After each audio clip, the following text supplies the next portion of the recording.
Assalamualaikum, selamat pagi, salam sehat selalu anak-anakku kelas 10 MA Halaman Najati Surono. Ya, berjumpa lagi dengan Bu Nufa dalam materi pembelajaran ekonomi, bank sentral dan peranannya dalam perekonomian di Indonesia.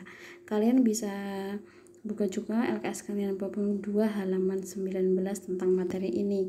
Jadi di sini Bu Nufa akan memberikan poin-poinnya saja, untuk selebihnya kalian bisa belajar sendiri. Selanjutnya, perkembangan bank sentral. Sejarah berdirinya bank sentral melewati fase baru setelah sempat melewati masa penjajahan Jepang dan kembali direbut oleh Belanda. Jadi pada waktu itu sempat bank sentral itu ditunjuknya adalah De Java Bank atau DJB.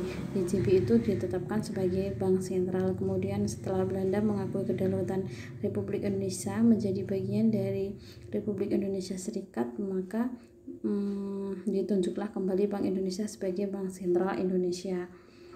Jadi pada saat itu bank sentral kita adalah Bank Indonesia. Jadi di sini ada di LKS bab 2. Selanjutnya, pengertian bank sentral. Bank sentral adalah badan keuangan yang pada umumnya dimiliki pemerintah serta menjamin agar kegiatan badan keuangan tersebut bisa menciptakan tingkat ekonomi yang tinggi dan stabil. Sedangkan Undang-Undang Nomor 3 Tahun 2004, undang-undang ini adalah merupakan undang-undang dari perubahan Undang-Undang Nomor 23 Tahun 1999. Bank sentral adalah lembaga negara yang mempunyai wewenang untuk mengeluarkan alat pembayaran yang sah dari suatu negara. Selanjutnya, yang ketiga adalah fungsi dan peran Bank Indonesia. Fungsi dan peran Bank Indonesia itu apa saja?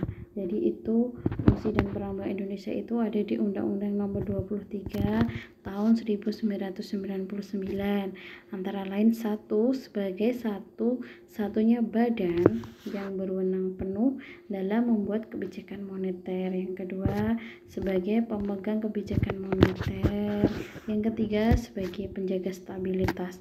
Penjaga stabilitas apa? Yaitu menjaga stabilitas tentang nilai rupiah. Itu ada. Selanjutnya adalah wewenang Bank Indonesia. 1. Menentukan dan menetapkan kebijakan moneter. Yang kedua, menentukan dan menetapkan target moneter. Yang ketiga, mengendalikan moneter. Yang keempat, mengatur sistem pembayaran. Karena di Indonesia itu ada berbagai macam sistem pembayaran, ya. Ada sistem pembayaran tunai dan sistem pembayaran non tunai. Jadi yang mengatur semuanya itu adalah Bank Indonesia atau bank sentral. Jadi bank sentral di Indonesia itu adalah Bank Indonesia, termasuk membuat dan memberikan persetujuan izin azas suatu sistem pembayaran, menetapkan pemakaian instrumen pembayaran, melakukan pengawasan terhadap jasa sistem pembayaran. Yang kelima adalah mengatur dan mengawasi perbankan. Jadi semua bank yang ada di Indonesia itu diatur dan diawasi oleh Bank Indonesia. Ada 1, ada 2, ada 3, 4, dan kelima. Selanjutnya ada sistem pembayaran. Pengertian sistem pembayaran. Sistem pembayaran itu apa? Suatu cara yang disepakati untuk mentransfer nilai guna antara pembeli dan penjual. Jadi ada kesepakatan antara penjual dan pembeli dalam suatu transaksi itu yang digunakan untuk sistem pembayarannya yang bagaimana, apakah menggunakan sistem pembayaran tunai atau pembayaran secara tunai. Selanjutnya ada prinsip sistem pembayaran. Prinsip sistem pembayaran itu ada aman maksudnya di sini jelas, ya, aman. Mempunyai risiko yang sedikit resiko. Selanjutnya efisien itu luas, jangkauannya luas, bisa digunakan secara luas dan di mana saja. Selanjutnya ada kesetaraan akses. Jadi di sini Bank Indonesia itu tidak mau adanya monopoli di dalam penyelenggaraan suatu sistem pembayaran. Yang selanjutnya ada pelindungan konsumen, jelas, ya. Jadi dalam sistem pembayaran itu harus ada sistem perlindungan konsumennya terjamin. Selanjutnya ada peran sistem pembayaran dalam perekonomian. Pertama, menjamin kelancaran pasar. 2, memungkinkan terjadinya spesialisasi. Yang ketiga, membantu menentukan seberapa efisien transaksi dilakukan. Yang keempat, mendorong mobilitas aliran dana secara cepat. Apakah aliran dana ini cepat dan tepat ketika menggunakan suatu sistem pembayaran yang beraneka ragam? Selanjutnya ada alat pembayaran. Alat pembayaran itu apa? Berarti alat yang kita gunakan sehari-hari sebagai alat pembayaran. Kalau alat pembayaran kita yang paling sering kita gunakan adalah uang.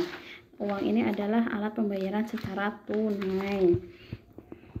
Ada alat pembayaran. Alat pembayaran tunai memakai alat pembayaran paling konvensional, yaitu menggunakan uang. Di materi di LKS ada juga definisi dan syarat uang, ada sejarah uang, ada fungsi uang. Tapi kita langsung masuk ke jenis-jenis uang.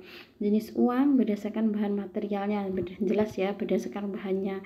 Ada uang logam dan uang kertas. Sedangkan berdasarkan lembaga pembuatannya ada uang kartal dan uang giral. Jadi uang kartal adalah uang yang diberi tanda atau cap oleh pemerintah sehingga berlaku sebagai alat pembayaran yang sah dan dapat diterima secara umum. Uang kartal ini terdiri dari 2, ada uang logam dan uang kertas. Kalau uang giral ini adalah dana yang disimpan pada rekening koran di bank umum yang sewaktu-waktu dapat diambil dan dipergunakan untuk melakukan suatu pembayaran dengan perantara bisa menggunakan cek, bilet giro, atau perintah membayar. Jadi uang logam dan uang kertas ini dalam uang kartal. Selanjutnya berdasarkan nilainya ada uang bernilai penuh dan uang tidak bernilai penuh. Yang keempat ada uang berdasarkan wilayah berlakunya. Kalian tahu kan domestik, regional, dan internasional. Kalau domestik itu dalam suatu negara tertentu, misalnya rupiah untuk Indonesia, ringgit untuk Malaysia, seperti itu. Sedangkan uang regional itu untuk kawasan tertentu. Kalau uang internasional itu berlaku untuk seluruh negara di dunia. Misalnya ada mata uang dolar. Untuk penjelasan lebih rincinya kalian bisa baca di LKS kalian sendiri ya. Karena Bu Nova di sini sekali lagi hanya memberikan poin-poin dari materi yang kalian. Tugas hari ini silahkan kalian setelah mempelajari materi, silahkan mencari artikel mengenai perkembangan sistem pembayaran di Indonesia dan tuliskan hasilnya di selembar kertas folio, sertakan juga artikel yang telah kalian analisis. Jadi kalian mencari artikel bisa di internet, di koran, di majalah atau apapun, lalu tentang sistem pembayaran di Indonesia, lalu hasilnya dalam artikel itu apa, kalian tulis di selembar kertas folio, sertakan nama, nomor absen, dan kelasnya. Setelah itu kalian kumpulkan ke madrasah nanti ketika ada jadwal pengumpulan tugas ya. Sekian dulu dari Bu Nova. Ingat tetap 5M, kemana-mana pakai masker, jangan lupa cuci tangan, dan lebih baik kalian di rumah ketika kalian tidak ada kepentingan di luar ya. Selamat pagi. Mohon maaf apabila ada salah-salah kata. Wassalamualaikum warahmatullahi wabarakatuh.